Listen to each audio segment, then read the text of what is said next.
As you know, yesterday we had 9 people that were unaccounted for. As of today, there have been 9 bodies found inside the residence. The coroner's office has ceased their operations right now.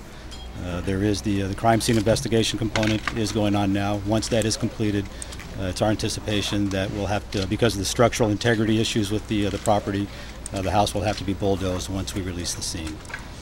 If I may, let me walk you through the chronology of the events as best I can and the best information that we have right now.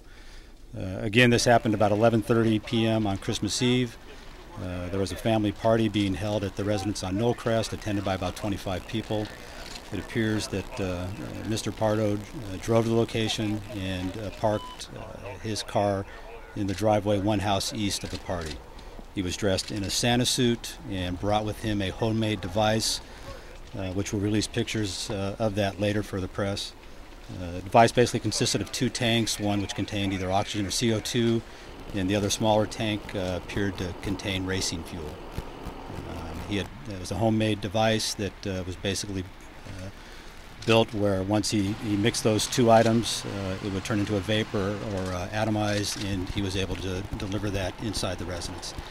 He walked up to the door. Once he knocked on the door, rang the doorbell, and gained entrance. He immediately was confronted with an 8-year-old child who thought Santa Claus had come to the house. He shot her once in the face and then proceeded inside the residence. Mr. Pardo was armed with 4 handguns when he went into the residence. All 4 handguns have been recovered, and to the best of our belief, as of right now, all guns were empty. As he went into the house, he began shooting at the partygoers, again, indiscriminately. It appears that he did have some intended targets, those being the family members and immediate family of his ex-wife. Once the shooting stopped, it appeared that he then retrieved the homemade device, activated that, and went through the house, basically delivering that and releasing a gas vapor inside the house.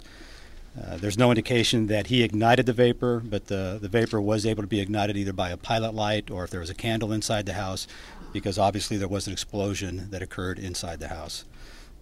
Mr. Pardo was severely injured during that explosion. He suffered 3rd-degree burns on both arms. It also appears that the Santa Claus suit that he was wearing did melt onto his body. As we reported earlier, the partygoers, obviously in fear for their lives, fled the location, running out the back doors. One young lady went out a second-story window, jumped off the roof. We did have 2 people that were transported to LA County Hospital, treated for gunshot wounds. Both of them will survive their injuries. It appears that Mr. Pardo left the location and drove to the city of Sylmar, where he then took his own life.